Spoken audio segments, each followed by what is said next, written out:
Muy buenos días. Decía que con la venia de la presentadora, y si no tiene inconveniente, voy a hacer la presentación desde acá, donde me queda más cómodo ver la pantalla que estar volteándome constantemente. Es muy usual en la experiencia legislativa y forense en Costa Rica incurrir en el error de que al satisfacer una aspiración de promulgación de un cuerpo normativo, ya sea doméstico o internacional, la tarea ya está hecha. Y me parece que ese error, lamentablemente, ha dado el traste con algunas iniciativas de reforma en donde se promulga la norma, se promulga el sistema dispositivo nacional o internacional, pero no se acompaña ese pronunciamiento o esa promulgación más bien de un acompañamiento adecuado de seguimiento en muchas áreas necesarias para hacer efectiva la aplicación y la vigencia y sobre todo la utilidad. No hay ninguna duda que Costa Rica se ha incorporado sistémica y dramáticamente en el contexto de una economía internacional. La Costa Rica del monocultivo, del café y del banano ha quedado superado por una economía absolutamente diversificada y totalmente inserta en una economía internacional desde el punto de vista económico y desde el punto de vista turístico inclusive. Eso ha provocado, y yo diría forzado, la necesidad de una modernización del sistema jurídico costarricense para ajustarlo en una serie de áreas a la normativa internacional vigente, aplicable propia a este tipo de realidades económicas. No de poca importancia la ratificación de la Convención de la Haya sobre el tema de la apostilla. Los que estamos en la actividad privada podemos contar la tragedia, la pena, la vergüenza y las dificultades que provocaba la traída de documentos internacionales para surtir efectos jurídicos en Costa Rica cuando teníamos la ausencia de la ratificación de la apostilla. Una omisión terrible, inaceptable, que afortunadamente fue sustituida por una aprobación, una ratificación de esta convención. La aprobación sobre la ley de arbitraje internacional que coloca a Costa Rica en un sistema dual en el entorno internacional, en donde tenemos una ley de arbitraje doméstico vigente desde allá el año 88, pero ahora acompañada de una ley sobre arbitraje internacional que básicamente está inspirada, si acaso no una copia, de la ley modelo y que pone a Costa Rica nuevamente en el entorno internacional en materia de arbitraje. Pero quizás este, por ejemplo, es uno de esos casos en donde se luchó y se aspiró por años por la promulgación de una ley de arbitraje internacional, pero en mi criterio faltó y sigue faltando todavía la conceptualización de un proceso de estos como lo que yo llamo una decisión país. La promulgación de una norma, en este caso la de arbitraje internacional, sin duda constituía una premisa básica para la posible inserción de Costa Rica en el entorno del arbitraje internacional. Costa Rica tenía y ha tenido desde hace ya tiempo y lo sigue teniendo todas las condiciones adecuadas para convertirse en un centro de arbitraje internacional eficiente y moderno. Comunicaciones en todo sentido absolutamente eficientes, incluyendo las de movilización aérea hasta de interconexión con todo el mundo. Una estructura, una industria de servicios que puede acompañar a los procesos arbitrales en el campo de peritajes, de contabilidad, de finanzas y desde luego de abogados, a mi criterio, de primer nivel. Unas condiciones de belleza natural que forman parte de los atractivos para atraer sin duda este tipo de industria, pero sobre todo y construida sobre la base del arbitraje doméstico, una cultura arbitral doméstica absolutamente concorde y acorde con las tendencias modernas del arbitraje internacional. Faltaba la ley, que ya la tenemos, pero sigue faltando en mi criterio ya una decisión corporativa, una decisión empresarial, una decisión política que termine acompañando esto. Por ejemplo, la parte puramente mercadológica a nivel internacional y algunos otros pequeños detalles como por ejemplo la parte impositiva. Tenemos un sistema que somete a los árbitros todavía a una retención del 15% por los honorarios que se pague. Tema que, por ejemplo, en los países que quieren estimular el arbitraje internacional han decidido por una exoneración. En un caso concreto en donde había un arbitraje internacional aquí en Costa Rica y hubo que remitir una serie de pruebas que eran literalmente cajas de CDs, las aduanas costarricenses estaban cobrando impuesto sobre la, comillas, importación de esos CDs como si se tratara de un material de carácter comercial. Esas pequeñas cosas, aunque parezca absurdo, pueden terminar dando al traste con unas condiciones externas idóneas para convertir a Costa Rica en un centro. Y es por eso que el tema del planteamiento de lo necesario y los retos para interponer o para hacer vigente este tipo de normativas es importante. No hay ninguna duda que el siguiente paso al cual está aspirando Costa Rica es su incorporación a OCDE, es decir, una incorporación a los países que han adoptado las mejores prácticas, las mejores costumbres en la parte corporativa, financiera, institucional, administrativa, propias del mundo moderno, a la cual Costa Rica aspira a entrar y que probablemente tiene posibilidades siempre y cuando haga todavía algunos ajustes adicionales.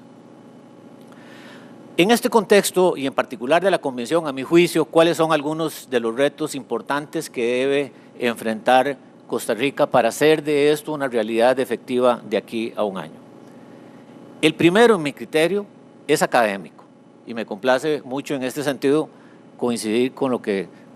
don Jorge expuso hace algunos minutos. Lo primero que se requiere cuando se promulga una de estas es un correcto nivel de divulgación, un correcto nivel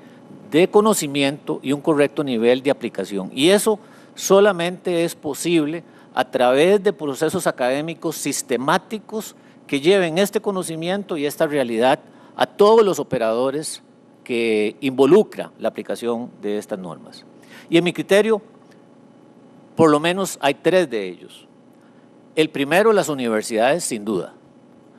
Creo que no estoy diciendo nada nuevo cuando hay una crítica importante al nivel académico de las universidades costarricenses, desde las públicas hasta las privadas, que incluyen todas las áreas, pero particularmente el área de la educación jurídica. Yo creo que ese es un reto en general que el país tiene que abordar, pero en concreto, en cuanto a esto, me parece que es un reto de las universidades incorporar el estudio de esta convención como parte integral, sustancial, de los programas de formación de los estudiantes. Y aquí quiero hacer una observación, y es que alabo realmente y aplaudo la iniciativa de la Comisión de Derecho Internacional del Colegio de organizar este seminario. Y por supuesto también, como también se ha dicho, no tengo ninguna duda de que desde el punto de vista técnico, desde el punto de vista académico, desde el punto de vista normativo, estamos en presencia de un tratado internacional. Pero en mi criterio, la inserción académica de este tema en las universidades y en los programas de estudio de las universidades tiene que trascender y tiene que ir bastante más allá del análisis de esta convención desde la óptica del derecho o del derecho internacional público o privado. Lo que estamos hablando aquí, en mi criterio, y de eso ya se ha dicho y voy a comentar algo más, es básicamente de derecho sustantivo y voy a mencionar de derecho nacional. Derecho sustantivo que está afectando una buena parte de la dinámica jurídica y dogmática costarricense, que es fundamentalmente la parte de los contratos. Pero también una buena tarea de esto me parece que corresponde a las cámaras y a los centros arbitrales para entender que ese proceso de inserción al que Costa Rica está aspirando y sigue aspirando y en algunos casos ha logrado exitosamente incorporar en su dinámica de la economía internacional, también tiene riesgos, también tiene costo y también tiene precio. Y lo importante no es una cosa o la otra, sino entender y racionalizar e incorporar como parte de las decisiones empresariales toda esta dinámica que implica este tipo de convenciones y algunas otras. Y me parece que eso es una labor típicamente de las cámaras, de los gremios y de alguna manera de los centros arbitrales por las razones que luego comentaré. Pero también desde el punto de vista de los bufetes, las organizaciones de prestación de servicios jurídicos, creo que además de que en términos generales deberíamos tener programas de capacitación y actualización de los abogados integrantes de los bufetes, en este caso en particular me parece crítico y necesario e indispensable que estas organizaciones también incorporen esto como parte de los programas de capacitación que existen en nuestras organizaciones. Vamos a ver.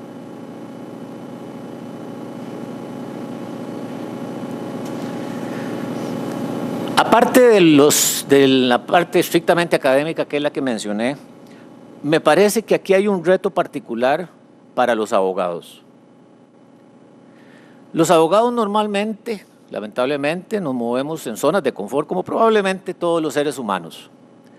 Y en esencia, y evidentemente una sobresimplificación, nos sentimos cómodos conociendo más o menos el Código de Comercio y el Código Civil. Y digo más o menos porque hace unos años llegó al bufete al que pertenezco un abogado joven que pretendía colaborar con nosotros y nosotros creíamos que podía ser una colaboradora útil, con buenas notas académicas. Y recuerdo en uno de los primeros intentos que hice de colaboración, le pedí que analizara un texto relacionado con un contrato de fideicomiso. Y la cara que hizo es como que si le hubiera hablado en un idioma no comprensible para ella. Comprendí la cara de sorpresa y le dije, más o menos no importa, pero vaya y estudie las normas sobre el contrato de fideicomiso y luego hablamos. Para mi sorpresa,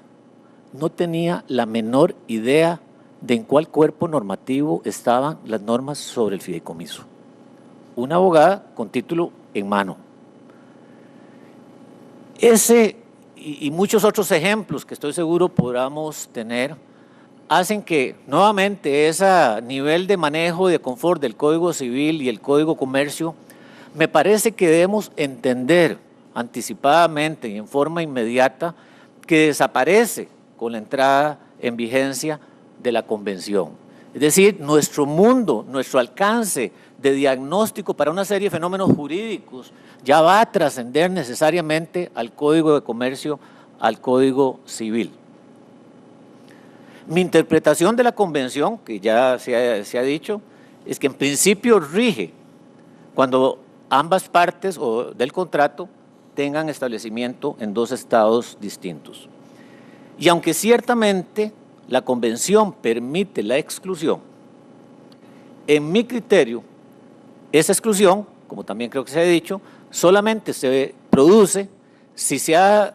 acordado en forma expresa o eventualmente, como lo dijo el profesor Oviedo, si hay circunstancias de las cuales se pueda construir la interpretación de que tácitamente ha sido excluida la aplicación de la Convención. Pero entonces los abogados fácilmente, como algunos de los abogados que litigaron probablemente algunos de esos casos, sin darse cuenta, probablemente asesorando a los clientes, quizás hasta desde un inicio de la negociación, no se percataron de que al no haber una exclusión expresa de la aplicación de la Convención y tampoco algunos elementos que pudieran contribuir a la interpretación de una exclusión implícita, la Convención aplicaba automáticamente como derecho del contrato. Esas, por ejemplo, son las circunstancias a las cuales tenemos que prepararnos quienes estamos en la práctica del derecho en las distintas instancias en que nos encontremos. Pero también me parece que el sector empresarial tiene una tarea pendiente. Es muy usual en la experiencia profesional escuchar la expresión implícita o explícita del empresario costarricense de considerar al derecho nacional como un derecho de protección, como un derecho tutelar, casi como un derecho amigable que está diseñado para protegerlo a él como empresario costarricense frente al mundo voraz del mundo internacional. Con la entrada en vigencia de la convención, y evidentemente, salvo que tenga un abogado diligente, estudioso, astuto y con sentido correcto de la asesoría jurídica, ese empresario que cree que el derecho costarricense es el nicho protector de su actividad, de un pronto a otro puede verse expuesto a que su controversia, su disputa sobre la entrega, sobre la calidad, sobre el precio pagado, ya no se está discutiendo de conformidad ni con el Código Civil, ni de conformidad con las reglas que usualmente estaba acostumbrado, sino con un derecho que está formado sobre la base de las experiencias internacionales.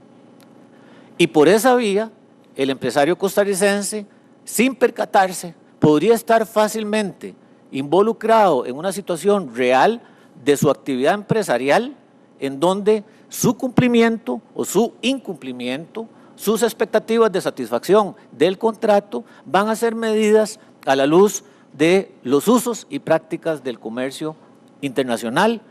que nunca aceptó, que nunca estudió y que nunca nadie le dijo en qué consistía. Por ejemplo, ese empresario también podría verse expuesto a una situación que ya se describió, de que aún siendo víctima del incumplimiento, debería desplegar conductas positivas conducentes a evitar el daño y el perjuicio que esa contraparte odiosa que le ha incumplido a él y lo ha puesto en una situación difícil, tiene ahora que desplegar actividad y al rato hasta gastarse unos pesos o colones para cumplir con el deber de mitigación del daño y los perjuicios. Y en el mejor de los casos, si no tiene nada que invertir o gastar, desarrollar ingenio y actividad diligente conducente a minimizar el daño y los perjuicios. Vamos a ver.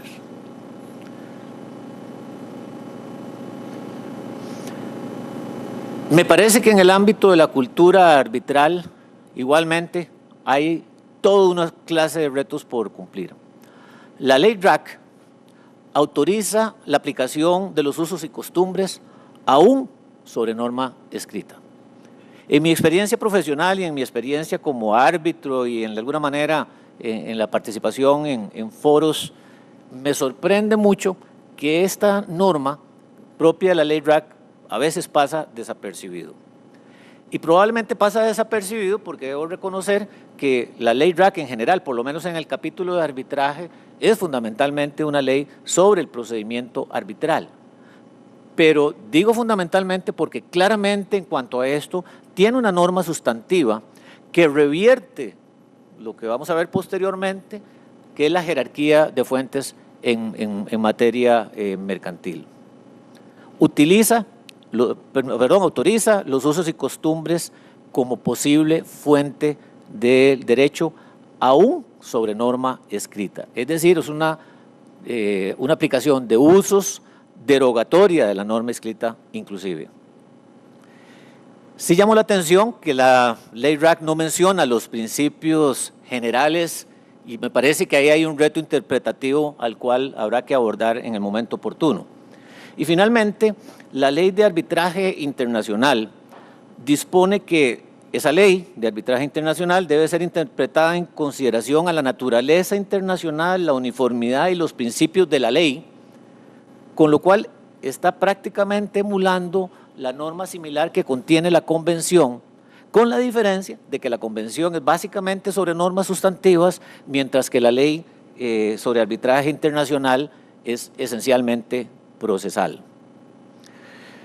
Me parece que el ejercicio también de identificar y reconocer el impacto de la Convención en el campo, en la cultura arbitral costarricense, está por iniciarse y es una obligación que sea iniciada por todos aquellos que compartimos la afición por el derecho arbitral.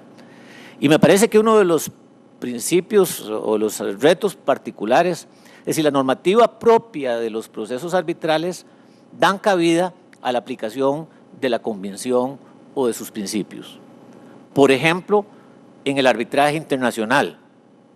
A mí particularmente no me cabe ninguna duda de que sí. o en el arbitraje doméstico. Habrá que ver, como ya indiqué, la ley habla específicamente de la autorización de la aplicación de usos, aún en contra de la ley, no habla sobre los principios y habrá que hacer el ejercicio. Sí, en el arbitraje doméstico, en donde las partes son costarricenses, el cumplimiento de las obligaciones es en Costa Rica, se firmó en Costa Rica y se ejecuta en Costa Rica, dará espacio o no para la aplicación de las normas de la Convención. Pero a mi criterio, y tal vez como una especie de cobertura, globo general que cubre todo lo anterior, me parece que el ejercicio más importante que hay que hacer a partir de la promulgación de esta convención tiene que ver con el sistema legal costarricense. El profesor Oviedo consultaba, dudaba o admitía que tal vez en Costa Rica el sistema de reforma legislativa podría ser más eficiente que lo que sucede en Colombia. Y ahí voy a traer a colación una anécdota que tuve una vez con el profesor Fernando Mantilla Serrano, quien estoy seguro que conocen, cuando en un foro mencionaba que en Colombia la edad de los litigantes se medía por el número de casos que podía iniciar y acabar en su vida. Y decía que la cifra mágica a la cual habían llegado era 1. Cuando me tocó a mí participar en ese foro sobre el tema, que era sobre arbitraje y cómo el arbitraje podría constituir un mecanismo de alivio para la solución a los problemas de atrofia del sistema judicial, le hice ver con todo orgullo que Costa Rica estaba dramáticamente mejor que Colombia en ese sentido, porque se concluían que eran 2, es decir, un 100% mejor que lo que estaba sucediendo en Colombia. Es muy probable que lo mismo esté sucediendo en materia de promulgación legislativa. Hay una atrofia absoluta de nuestro sistema político, nuestro sistema de generación de reforma, y todavía eso, profesor, en Costa Rica se agrava con el hecho de que cambiamos de un sistema bipartidista al cual no estoy defendiendo, a un sistema de pluripartidos, en donde un Congreso normalmente dominado por 2 partidos, en estos momentos participan 8 o 9, y en el proceso de la gestión política esos 8 nuevos, a través de una metamorfosis, se han multiplicado como en 10 o en 12. Y no tenemos ni hemos desarrollado todavía la cultura política de la negociación política para resolver esos problemas, y es un tema que tenemos pendiente. En mi criterio, como también ya se ha dicho, Costa Rica no hemos abordado con la seriedad del caso el gran tema de la reunificación, ya sea la reunificación al estilo de Vivante e italiano, en donde decía el profesor Vivante en algún momento que se seguía hablando de derecho comercial porque el problema era que si se eliminaba esa palabra, ¿qué cursos se le iban a dar a los profesores de derecho comercial? A pesar de que pareciera que él sobre la marcha cambió un poquito su posición. O al estilo suizo, en donde se han uniformado obligaciones y contratos. Yo particularmente me inclino claramente por el modelo suizo y creo que no existe absolutamente ninguna razón de carácter práctico, de carácter dogmático contemporáneo, de carácter funcional que justifique una distinción entre las obligaciones y contratos civiles de las obligaciones y los contratos mercantiles, excepto para generar enormes cantidades de papeles de discusiones absolutamente imprácticas e ineficientes sobre si está en uno o en otro, cuando probablemente el resultado sigue siendo el mismo. La reforma legislativa, ya no solo en Costa Rica o en Colombia, por las condiciones que he descrito, es normalmente ineficiente. Los verdaderos y los grandes procesos de reforma en la historia no han sido normalmente procesos de reforma codificadora formal, o por lo menos esos procesos de reforma han provenido de realidades sustantivas, culturales, sociológicas y jurídicas, aunque no necesariamente reconocidas por la ley, que después terminan transformándose en procesos de reconocimiento formal de la ley de esos fenómenos que ya existían. En mi criterio, y a pesar de que decía que alabo el esfuerzo de la Comisión de Derecho Internacional, a mí me parece que independientemente del componente de tratado internacional que existe, el convenio es una norma nacional, es una norma doméstica. Aunque está diseñado para la aplicación de partes que tienen distinto establecimiento, es en última instancia norma nacional que afecta derecho sustantivo que va a ser discutido o puede ser discutido en los tribunales comunes o arbitrales costarricenses. Y una de las preguntas que nuevamente me parece que debemos plantearnos es si puede adoptarse el convenio como un derecho aplicable a relaciones estrictamente domésticas o nacionales. O puede usarse el convenio para renovar o vivificar el derecho nacional costarricense. Cuando me refería a los grandes procesos de transformación y edificación de los sistemas jurídicos, me refería ni más ni menos que al sistema romano. La gran renovación del sistema romano, la gran vivificación del sistema romano y lo que de alguna manera u otra contribuyó a la prolongación de la vigencia y la aplicación del derecho romano fue un fenómeno jurídico que nada tiene que ver con la codificación. Fue el derecho de gentes, el pretor peregrino, a quien se le crearon acciones, no derecho de fondo, acciones ni derecho sustantivo, para que fuera ahí por los países incivilizados no romanos a ver cómo resolvía las controversias de esos no civilizados y esos no romanos. Y ese pretor descubrió, probablemente con algún grado de genialidad, que a pesar de que lo que se le estaban dando era capacidades procesales, instrumentos procesales para resolver esas controversias, no podía ejercer esas acciones si no ajustaba el derecho a la realidad viviente que le tocaba vivir o pasar cuando iba a descubrir eso. Bueno, ¿no será que estamos aquí en presencia de un fenómeno históricamente similar? El derecho costarricense está atrofiado, está amarrado, está fosilizado, y ¿no será que debemos ver en estas convenciones algo así como el pretor peregrino que adopta las realidades de la vida cultural, sociológica, económica y política para resolver las controversias? Eso, más allá del entusiasmo, habría que verlo a la luz de la realidad jurídica costarricense. Y en ese sentido, simplemente menciono cosas obvias y conocidas por todos ustedes. El artículo 2 del Código de Comercio, que se refiere a la jerarquía de fuentes en materia mercantil, penosamente, me parece a mí, establece una jerarquía de fuentes en donde está primero la ley mercantil, luego el Código Civil, en tercer lugar los usos y costumbres, prevaleciendo los nacionales primero sobre los internacionales, y en cuarto, y si es que hay algún campo para que después de todo lo anterior puedan ser aplicable, los principios generales. Es decir, el Código de Comercio, la normativa del comercio, el comercio que se supone que es una realidad viviente, quedó atrofiado por nuestro Código Mercantil en una jerarquía de fuentes en donde primero reconoce las normas del derecho comercial, fundamentalmente sobre la teoría del acto objetivo, y finalmente después de eso, y si hay espacio, tenemos que ir al Código Civil. Y por si quedara alguna duda, el artículo 4 dice que en todo caso los usos y costumbres solamente tendrían función normativa después de pasar todo ese número de pasos y de secuencias para ver si aplican o no ante el silencio de la ley, es decir,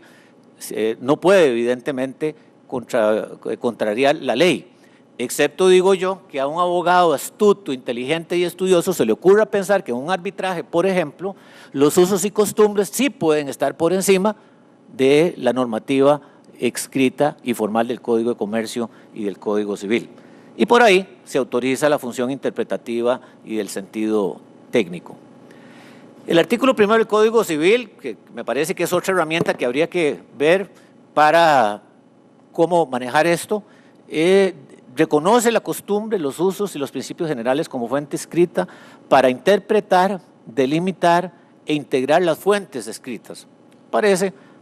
un lenguaje relativamente amplio y generoso, excepto que el artículo 3 dice que solamente pueden darse eso cuando hay defecto de ley aplicable. A mí me parece que en sentido estricto la convención no puede ser equiparada a principios generales, ya que son normas en sentido técnico estricto. Sin embargo, me parece que hay un reconocimiento universal, y por ahí hay un artículo interesante de don Víctor Pérez, en donde dice, en realidad los principios UNIDROIT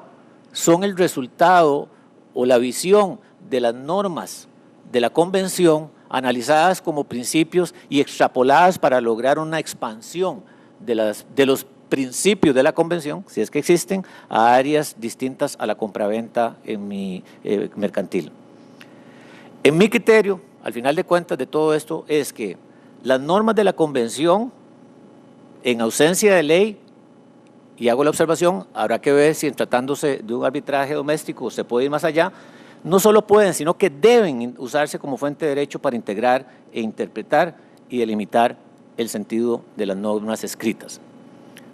Pero, por ejemplo, me gustaría mencionar 2 o 3 ejemplos de los posibles choques que vamos a encontrar en ese proceso. Por ejemplo, el sistema costarricense en materia de daños no establece la limitación del daño previsible como un mitigante del monto o el ámbito de la indemnización a reparar. En un famoso caso, en una discusión en que esto se planteó, la Sala de Casación dijo efectivamente el sistema costarricense no reconoció y no reconoce legislativo normativamente la limitación del daño no previsible, que como sabemos es todo lo contrario en el caso de la convención.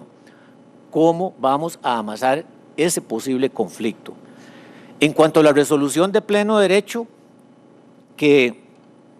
la convención la aplica o la rige por el principio de incumplimiento sustancial, 2 temas por resolver. En primer lugar, la tradición jurídica costarricense sugiere que la resolución de pleno derecho no existe. Y en segundo lugar, y en todo caso, existe la resolución cuando haya habido incumplimiento grave. Y ahí vamos a tener que entrar en un proceso de traducción, de homologación o de ajuste para interpretar esa tradición jurídica costarricense a la luz de la convención y de la normativa interna. Y finalmente, un caso interesantísimo que se citó también temprano, en cuanto a la compraventa sin precio. Hasta donde yo recuerdo de las clases de derecho contractual de la compraventa, una compraventa sin precio es absolutamente nula. Pues ahora resulta que no lo es. La convención permite las denominadas compraventas de precio abierto y nuevamente vamos a tener que ver cómo lidiar con esta razón. En resumen, una cantidad de tareas pendientes por hacer que lejos de la promulgación de esta ley no hacen más que incentivar la necesidad y la obligación para los que estamos en estas áreas de abordar con mucho más profundidad los retos que impone esta convención. Muchas gracias.